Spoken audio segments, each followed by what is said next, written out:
notwithstanding that, it's extremely difficult for Barry and his family. It's an awful thing to have to happen.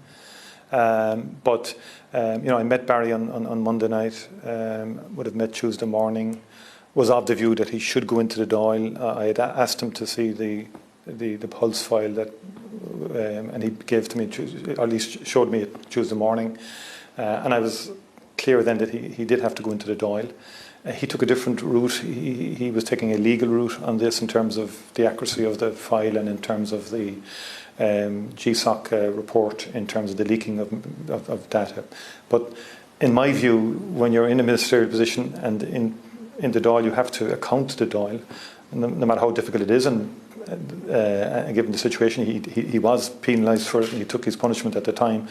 But that said, I don't think it was tenable, given the conversation I had the evening before, what I then knew, having seen the file, that he wouldn't go into the Dáil. And so it was a very difficult decision that I had to take, which I didn't want to take, because I value his commitment as a public representative, and he played a very strong role in the negotiations with Fine Gael and with the Green parties that led to the formulation of the programme for government. So very, very difficult all round. You accept that there's a lot of blood on the carpet in Fianna Fáil over events of recent weeks, that it's a bad start for you? Well, I think that there's two elements to this. I mean, I think in terms of the government has got off to a very strong start, actually, in terms of policy, in terms of legislation, in terms of preparing for a stimulus package. On all fronts, we've been very focused on an agenda around COVID-19, around the economic implications of COVID-19, around the legislative implications. I don't think I've seen a month when so much legislation is going through the Dáil, with the cooperation of the opposition, I have to say, which is important as well. On the what I call the political front, it's been difficult. And obviously, a lot of people were disappointed, for example, that they didn't get positions. I simply hadn't enough positions to give up. But that's understandable, and I think that is something we can work through as a political party. But my overall obligation has to be to the people of Ireland. We're going through a very challenging time. It's unprecedented, the global pandemic and its impact on economy and social life.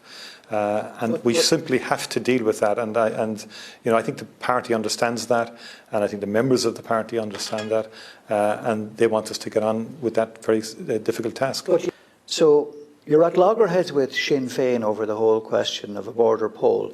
In the lifetime of this government, or indeed half the lifetime of this government, your time as Taoiseach, is there any possibility you would see of a border poll being called during that period? I don't see that possibility, and I don't see that possibility during the lifetime of this government.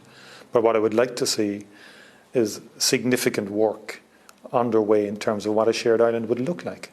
Rhetoric is easy, statements are easy, we can all speak to our base, but there's a hell of a lot of work, and a lot of practical stuff can get done. I mean, your cabinet colleague, your constituency colleague, Simon Coveney, said at one stage that he'd like to see a united Ireland in his lifetime. Are you more of a shared Ireland person in your lifetime, or would you like to see a united Ireland? Well, to me, a Good Friday Agreement gave us, to me, that's the defining blueprint. I remember all my life I've heard people saying in my lifetime, I will see. I've heard it when I was 20, I heard it when I was 30 from different politicians. I'm not so sure, it means, I understand the motivation, and I understand why people, and I grew up in a tradition that wants United Ireland, but I think the Good Friday Agreement was a fantastic breakthrough for the island of Ireland. And it does. Well, I would argue it does, of course, have that, but also consent and the principle of consent. And I think we evolve our thinking. I mean, one of the last conversations I had with Seamus Mallon before he passed away, and I read his book, was, and when he was launching his book, he said, people have been living in this location for 400 years. It's about time we learned how to share the location with them. I think his thinking has influenced me, but also, I'm simply saying that the rhetoric is easy. The hard bit really is the substance of the relationship and how you grow that relationship. And you build personal relationships with people, you build political relationships, we build relationships in health, we build relationships in education, in business. That's the key to all of this. That's how we work out the agreement. We could have a poll in the morning. It could lose, it could win. But does it move things forward in all of those areas? I'm not so sure it does. Do you think that you will see a compromise agreement between the UK and the EU on Brexit, or are we looking at the likelihood of a no-deal Brexit? Well, I've had a discussion with the British Prime Minister, who assured me, and we both agreed, that it was in everybody's interest, the UK, Europe, Ireland, that a comprehensive free trade agreement would be arrived at. Now, flesh has to be put in the bone of that. There has to be political will to make that happen. But do you think it's going to happen in your bones? I think it can happen. Because why? I think it would be very irresponsible of all politicians to allow a situation to develop whereby we would add the shock and disruption of a no-deal Brexit to the very negative impact that COVID-19 has had. Because our ultimate objective as politicians has to be an obligation, is to protect jobs, give businesses certainty into the future. That's my objective. That should be all our objective. A no-deal Brexit plays havoc with people's livelihoods and with their lives on top of what COVID has done. I think the British Prime Minister does get that. I've spoken to Micheál Martin. I think where there's a will, there's a way. I think people can see the landing zones for an agreement.